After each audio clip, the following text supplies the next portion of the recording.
Hello everyone, जय हिंद दोस्तों। आपके अपने यूट्यूब चैनल जीएस पाठशाला में आप सभी का हार्दिक स्वागत है। जैसा कि हमने क्लास 9 साइंस का चैप्टर नंबर 1 कंप्लीट किया है, matter in our surrounding lecture number 1 complete हो चुका है। आप सभी ने बहुत प्यार दिया, ऐसे ही अपना प्यार बनाए रखें, बरकरार रखें। आप सभी का बहुत बहुत धन्यवाद। चैनल को लाइक सब्सक्राइब करें और जो भी क्वेरी हो, जो भी प्रॉब्लम्स हो, आप कमेंट बॉक्स में कमेंट करें। हम उसको रिफॉर्म करने की पूरी कोशिश करेंगे, हम उसको सॉर्ट आउट करने की पूरी कोशिश करेंगे। बिना देर किए हम लेक्चर नंबर 2 स्टार्ट करने जा रहे हैं। आप सभी का बहुत बहुत धन्यवाद। जैसा कि हमने लेक्चर नंबर 1 में लास्ट पॉइंट में डिस्कस किया था स्टेट्स मैटर के बारे में। States of matter three types के होते हैं। फर्स्ट सॉलिड स्टेट होता है, सेकंड लिक्विड स्टेट होता है and third one is gaseous state. First state हम कंप्लीट कर चुके हैं, सॉलिड स्टेट। अब हमारा सेकेंड स्टेट है लिक्विड स्टेट। जैसा कि हम अपने सराउंडिंग में बहुत सारे ऐसे लिक्विड स्टेट देखते हैं, जैसे कि वाटर हो गया, मिल्क हो गया, ऑयल हो गया। ये सारे जो भी मैटर हैं, वो सब किस स्टेट में आते हैं? लिक्विड स्टेट में आते हैं। लिक्विड स्टेट के कुछ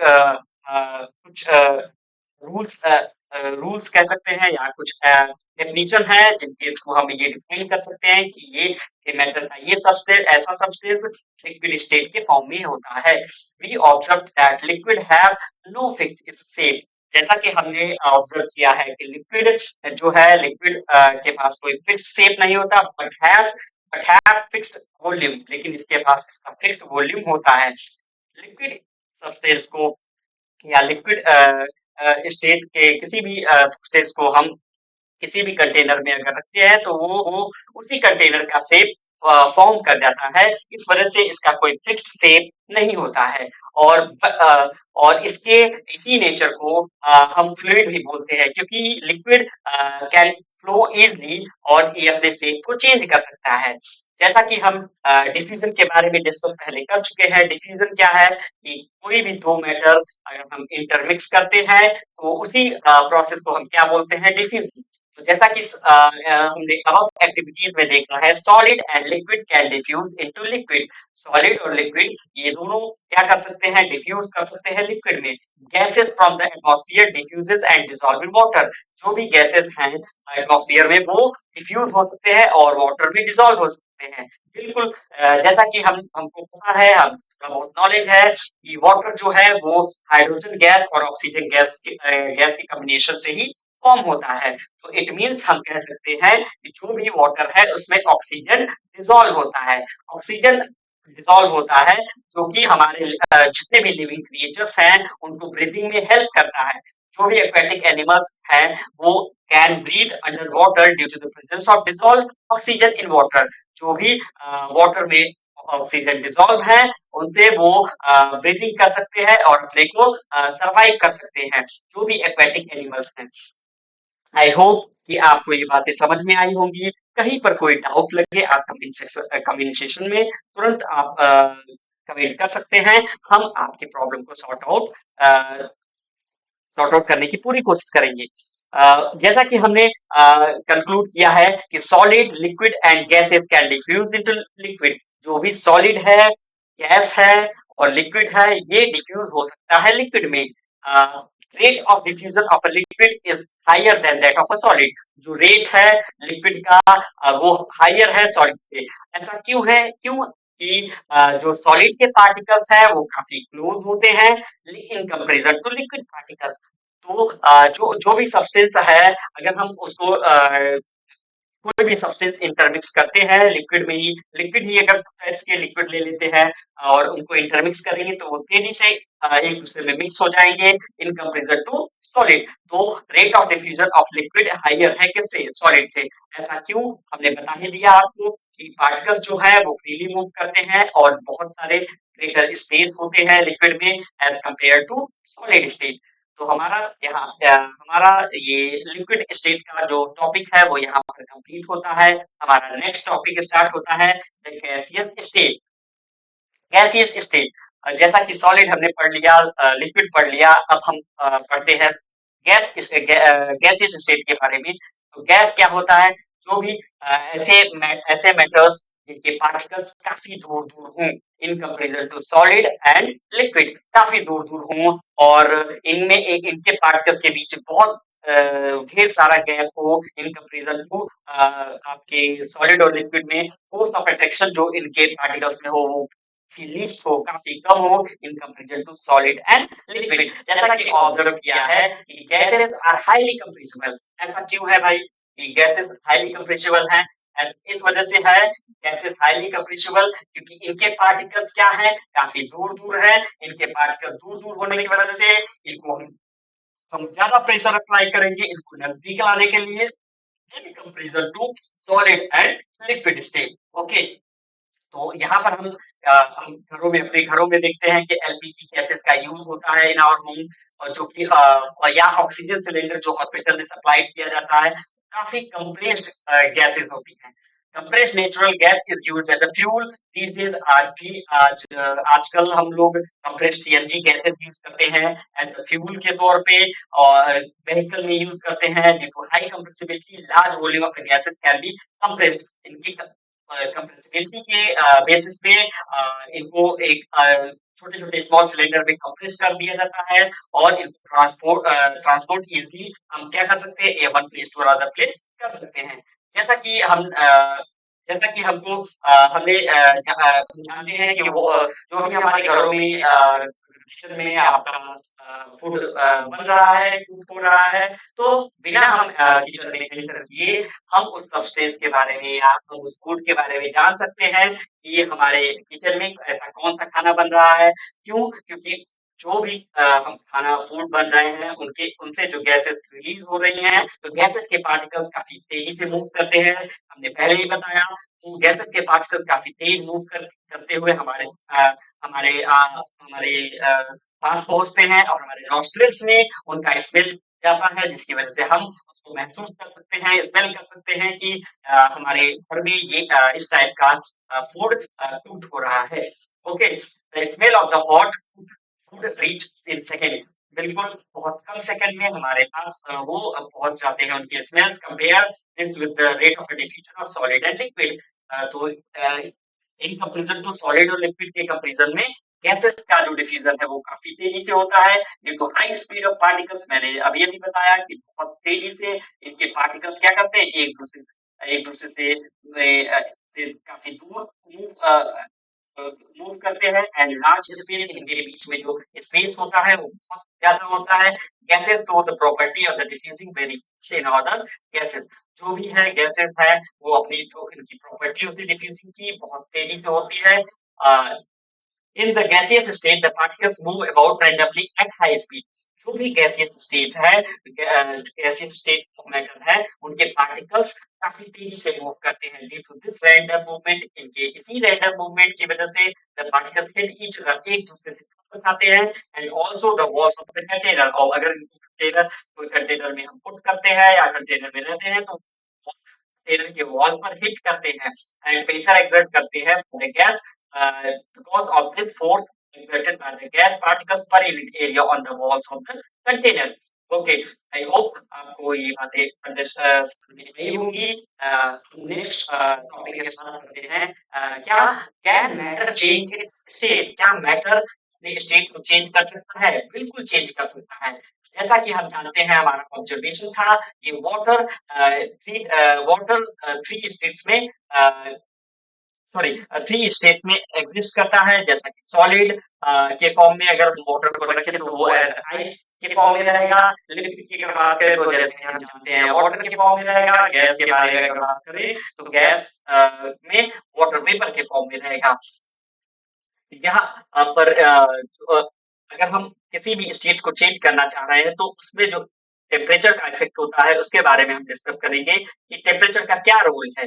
जैसे जैसे हम किसी सब्सटेंस या किसी आपके मैटर के किसी भी स्टेट को चाहे वो सॉलिड हो चाहे वो लिक्विड हो चाहे वो गैस हो अगर हम उसको कन्वर्ट करना चाहते हैं किसी one form to another form में तो हम वहां पर टेम्परेचर इंक्रीज करेंगे। तो जैसे ही हम किसी सब्सटेंस का टेम्परेचर इंक्रीज करते हैं जैसे कि वो सॉलिड है तो उसके सॉलिड के जो पार्टिकल्स हैं वो काफी तेजी से मूव करना स्टार्ट कर जाएंगे due to high in temperature. जैसे ही टेम्परेचर इंक्रीज करेंगे और उनके पार्टिकल्स काफी तेजी से मूव करेंगे, और जैसे ही पार्टिकल्स काफी तेजी से मूव करेंगे वैसे जैसे ही काफी तेजी से मूव करेंगे तो हमारे जो सब्सटेंस है उनमें काइनेटिक एनर्जी डेवलप कर जाएगा। काइनेटिक एनर्जी डेवलप करते ही और जितना ज्यादा हम टेम्परेचर इंक्रीज करेंगे तो उतना ही ज्यादा हमारा काइनेटिक एनर्जी उस पार्टिकल्स का इंक्रीज होता जाएगा।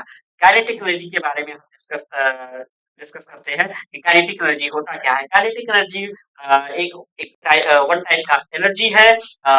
जैसे कि कोई भी सब्सटेंस का पार्टिकल्स या कोई भी पार्टिकल्स अगर वो मोशन करता है तो मोशन के थ्रू जो भी इसमें एनर्जी कंटेन हो जाती है या पॉजेस हो जाती है उसको हम क्या बोलते हैं, उसको हम बोलते हैं काइनेटिक एनर्जी डेवलप हो गया वहां पर, उस सब्सटेंस में काइनेटिक एनर्जी डेवलप हो गया। तो इसी प्रकार से on increasing the temperature of the solid, जैसे ही टेम्परेचर सॉलिड का टेम्परेचर इंक्रीज करते हैं kinetic energy of particles increase कर जाता है due to increase in kinetic energy. जैसे ही काइनेटिक एनर्जी इंक्रीज होता है particles start vibrating.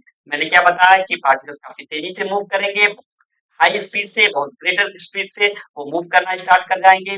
The energy supplied by heat overcomes the force of attraction between the particles. जो भी एनर्जी सप्लाई करते हैं हीट के फॉर्म में वो फोर्स ऑफ अट्रैक्शन से ओवरकम करने के लिए और particles leave their fixed position, और पार्टिकल्स अपने फिक्स्ड पोजीशन को छोड़ देते हैं और स्टार्ट मूविंग मोर फ्रीली, और वो काफी तेजी से मूव करने लगते हैं। और दिस टाइप ऑफ स्टेज, इसी स्टेज को जहां पर सॉलिड मेल्ट होना स्टार्ट कर जाए और कन्वर्ट हो जाए आपके लिक्विड में, और लिक्विड में कन्वर्ट हो जाए due to increase in temperature, the due to increase in temperature.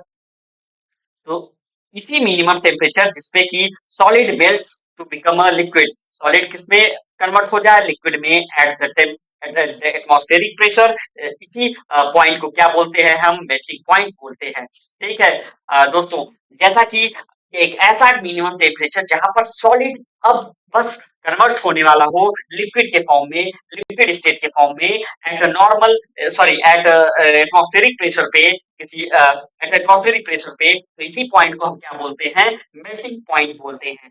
Melting point of solid is an indication, ये एक ऐसा इंडिकेशन है, क्या इंडिकेशन बताता है कि आपके जो पार्टिकल्स है उनमें कितना स्ट्रेंथ है।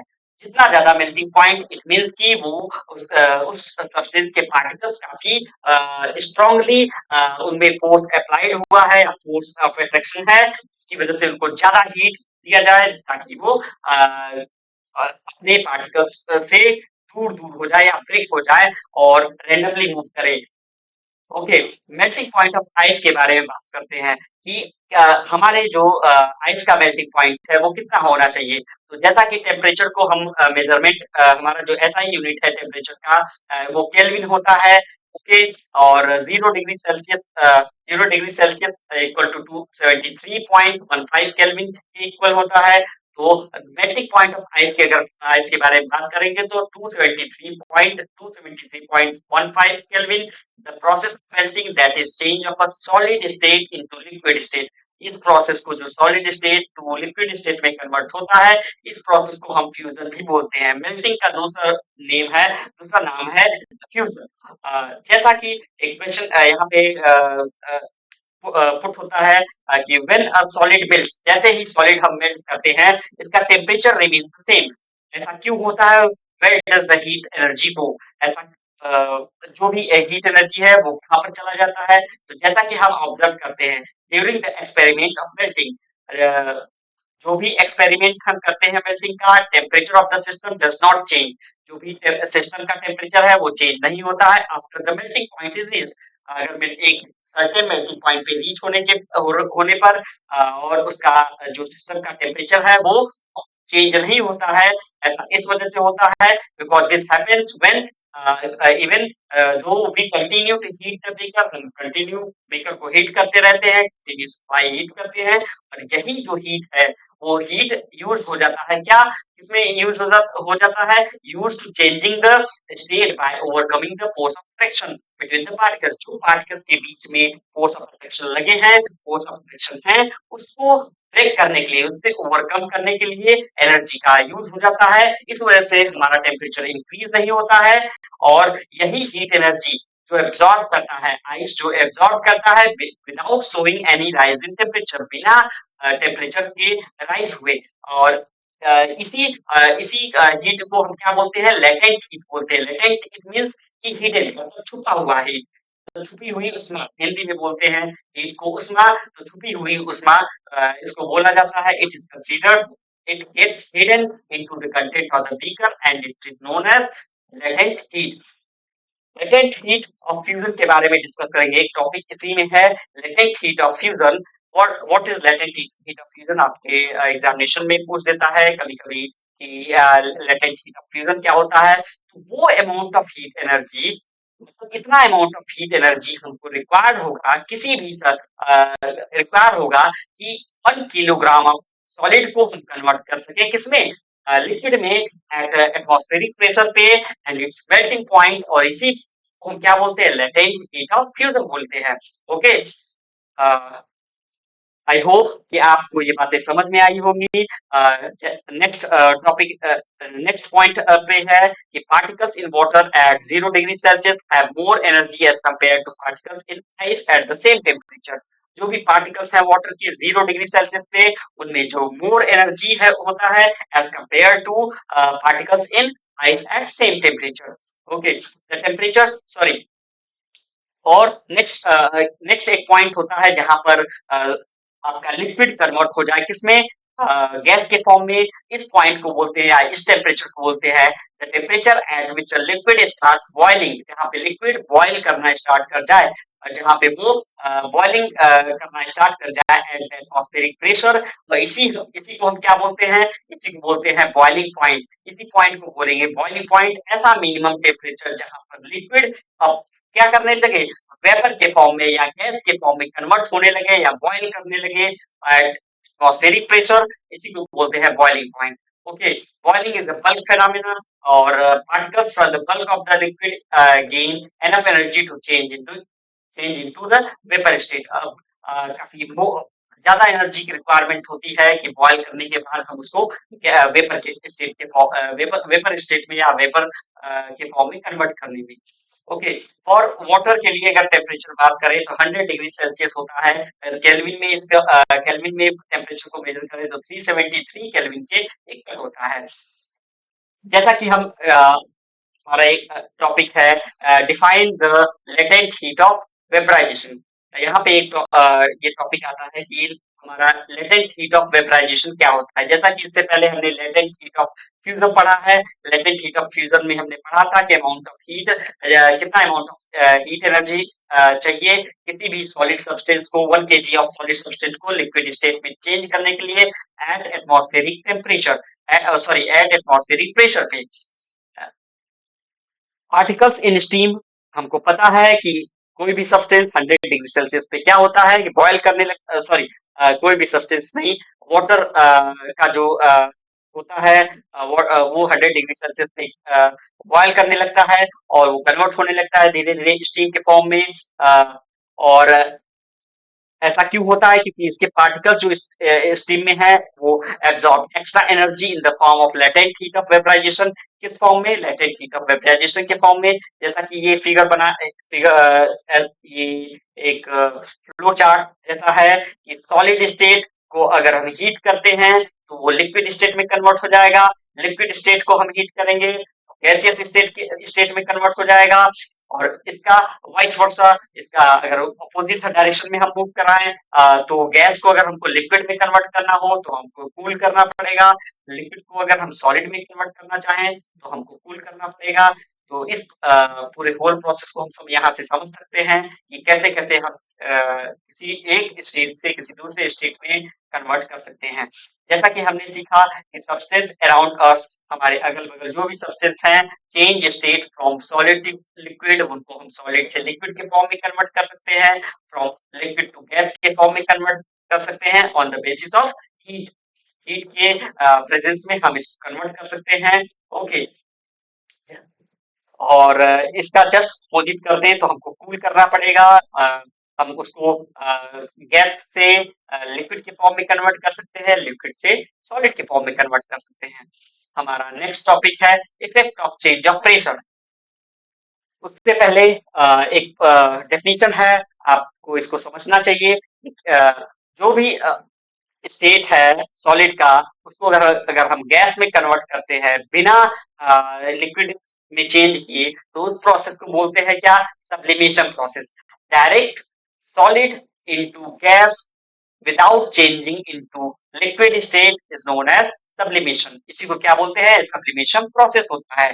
Direct change of gases to liquid, अगर गैस को लिक्विड में चेंज करें बिना, सॉरी, गैस को सॉलिड में चेंज करें बिना लिक्विड में चेंज किए हुए, तो इस प्रोसेस को बोलते हैं डिपोजिट। ये बात आप ध्यान रखिएगा। नेक्स्ट हमारा टॉपिक है effect of change of pressure. Pressure का क्या इफेक्ट है? तो यहाँ पे एक आपको हम एक पॉइंट हम डिस्कस करना चाहेंगे कि कोई भी सब्सटेंस हो, अगर उसका टेम्परेचर हम इंक्रीज करते हैं तो उसका प्रेशर हमको डिक्रीज करना पड़ेगा। प्रेशर कह सकते हैं कि टेम्परेचर और प्रेशर को अगर किसी one state to another state में चेंज करना हो, तो उनमें अपोजिट डायरेक्शन, सॉरी, अगर टेम्परेचर इंक्रीज करते हैं तो प्रेशर को डिक्रीज करना पड़ेगा। अगर किसी सब्सटेंस में प्रेशर को इंक्रीज कर रहे हैं तो वहां पे टेम्परेचर को डिक्रीज करना पड़ेगा।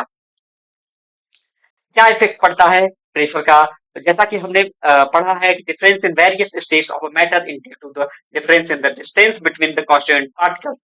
बहुत what sorry what will happen when we start pushing pressure and compressor gas? क्या होगा जब हम किसी गैस को कंप्रेस करें एनक्लोज्ड इन सिलेंडर? जैसा कि हम देखते हैं, यहाँ पर आपको हम दिखा रहे हैं कि ये क्या है? सिलेंडर है, इसमें गैस के पार्टिकल्स हैं और यहाँ पे पिस्टन लगा दिया गया है। पिस्टन को आप कंप्रेस करते हैं, हम प्रेशर डेवलप करते हैं, तो धीरे धीरे जैसे जैसे प्रेशर डेवलप करेंगे तो गैस के मॉलिक्यूल्स या गैस के पार्टिकल्स धीरे धीरे क्लोज होते जाएंगे। जितना ज्यादा प्रेशर अप्लाई करेंगे उतना ही ये उतना ही ज्यादा इनके बीच गैप कम होता जाएगा पार्टिकल्स के बीच, और ये बहुत क्लोज हो जाएंगे।